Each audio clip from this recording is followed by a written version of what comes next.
être une interview qui va bouger, qui va déménager. Je suis avec, ils sont tout contents, ils viennent de gagner. Qu'est-ce que vous venez de gagner? Le MakerStorm. Le MakerStorm. Alors, qu'est-ce qu'il fallait faire pendant le MakerStorm?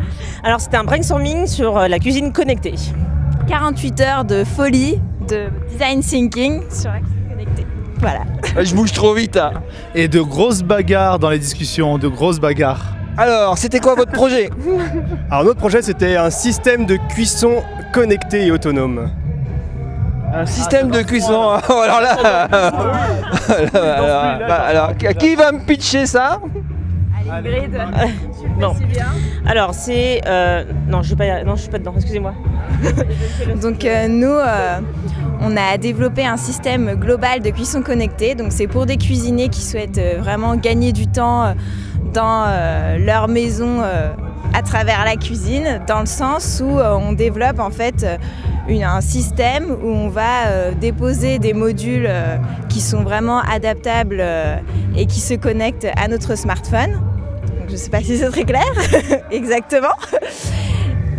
Et en fait, on va vraiment permettre à l'usager d'être serein avec sa cuisson, sa cuisine, dans le sens où voilà, j'ai envie de me faire un steak haché haricots verts pâtes, j'ai envie que ce soit prêt vraiment en temps et en heure et que ce soit bon, et ne pas cramer mon steak et avoir des pâtes qui soient cuites. Donc du coup, je vais... Par exemple, moi, dès que je mets mes pâtes, je vais faire autre chose. Évidemment, ça en met partout. Là, et... Bah non, ça le fait plus.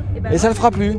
D'accord, parce que j'aurai un petit machin qui va me faire bip bip bip. Par exemple, je vais dans ma chambre, je vais faire ma petite manucure, bah voilà, je me dis dans 5 minutes, il faut que j'aille retourner mon steak. Donc je vais dans ma cuisine, je vais retourner mon steak, je repars. Tu fais la manucure pendant que tu fais cuire le steak. Bah, je peux faire plein de choses en même temps.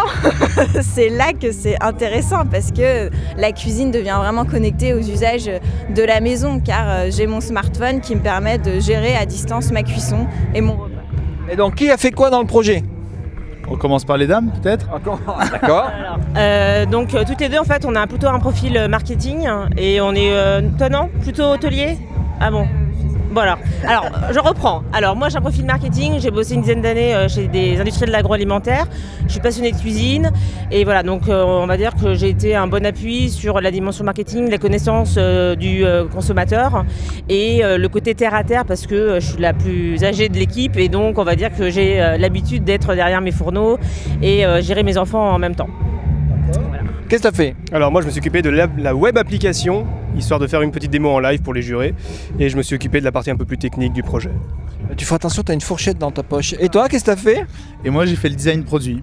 Voilà. Et tous ensemble, on a aussi bossé ensemble sur la recherche et la création aussi, puisque le design c'est aussi de la recherche et de l'innovation. Et ça s'est fait surtout avec un échange de différents profils qui sont du marketing, de l'innovation, du web design et du design produit. Bon.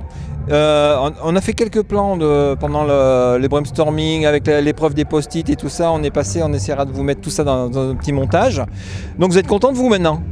Trop content, et sachant que c'est intéressant de voir comment le design thinking, cette méthodologie qui peut vraiment résoudre des problèmes du quotidien, et c'est une nouvelle manière de réfléchir en équipe pluridisciplinaire. Et enfin vraiment, je pense qu'on a tous appris de cette expérience et c'était stimulant pour nos projets futurs de se dire que voilà, le MakerStorm, c'est possible en 3D de mettre des objets concrets sur des idées plutôt abstraites et poétiques parfois.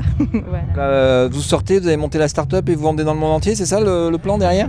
Là, on va sortir, boire un coup, dormir. Voilà à peu près vraiment notre projet, sortir, boire un coup, dormir. Mais c'est une vision à court terme, t'as pas un truc... Et à long terme, on compte monter une multinationale et...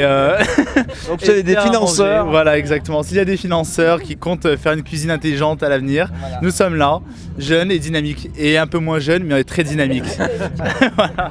Bon bah très bien, un petit mot à rajouter? C'est bon, on a fait le tour? Maestro.